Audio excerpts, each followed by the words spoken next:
பொதுவாக ஒரு அரசியல் கட்சி கூட்டம் நடத்துறங்கிறது இப்போ நாங்கள் நடத்தும் போது 1000 பேர் கலந்துக்கிட்டால் அதுக்கான இடத்த தேர்வு செய்வோம். 5000 பேர் கலந்துக்கிட்டால் 80 அடி ரோட்டில் போடணும்னு முடிவெடுப்போம்.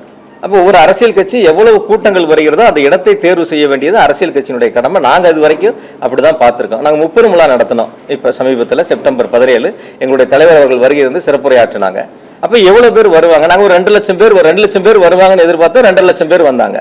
அப்போ அந்த நிகழ்வு 2 லட்சம் பேர் வர்றாங்கன்னா அதற்கான வாகன நிறுத்துமிடம், அந்த கூட்டத்திற்கான அமர்ந்து கூட்டத்தை கேட்கக்கூடிய அளவிற்கான பிரச்சார இடங்கள், அந்த மாதிரி இடங்கள் நாங்கள் தனியார் இடத்தை தேர்வு பண்ணி அந்த இடத்துல அனுமதி கேட்டு வாங்கி அந்த இடங்கள் கூட்டங்கள் நடத்தணும். இப்போ வரக்கூடிய கூட்டங்கள் அந்த அரசியல் கட்சி எவ்வளவு கூட்டங்கள் என்பதை தாங்கள் தான் தீர்மானிக்கணும். அனுமதி கேட்கும்போது நாங்கள் 1000 பேர் கலந்துக்கிறேன்னு சொல்லுவதும் 2000 பேர் கலந்துக்கிறதும் ஓரளவுக்கு காவல்துறை வந்து அதை வந்து தீர்மானிக்கிறாங்க. எவ்வளோ பேர் வருவாங்கிறத தீர்மானிக்கிறாங்க. அதுக்கான பாதுகாப்பை காவல்துறை கொடுக்குறாங்க. அதனால் இப்போ நீங்கள் நான் இப்போ 30 விழா நடத்தினா நீங்கள் எல்லாரும் அந்த கூட்டத்துக்கு வந்துருந்தீங்க. அங்கே வரக்கூடியவங்களுக்கு குடிநீர் பாட்டில் தொடங்கி பிஸ்கட்ல இருந்து என்ன அவங்களுக்கு தேவையோ, ஒரு காலம் யாராவது சுகரில் இருந்தால் கூட அவங்களுக்கு தேவையான வசதியில் எங்கள் ஏற்பாடு செய்யப்பட்டதை நீங்கள் பார்த்தீங்க.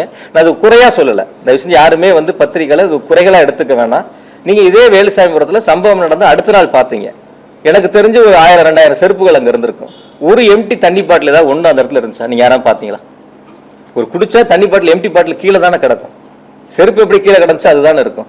வந்திருக்கக்கூடியவங்களுக்கு ஒரு குடிநீர் ஏற்பாடோ அல்லது அவங்களுக்கு தேவையான ஒரு பிஸ்கட்டோ அல்லது அவங்களுக்கு தேவையான வசதிகள் செய்வது அந்தந்த அரசியல் கட்சியினுடைய அவங்க தான் ஏற்பாடு செய்யணும். யார் கூட்டம் நடத்துறாங்களோ அவங்க தான் ஏற்பாடு செய்யணும். இதை நான் குறைகளா சொல்லலை, திரும்பவும் சொல்றேன், அது குறைகளா சொல்லலை.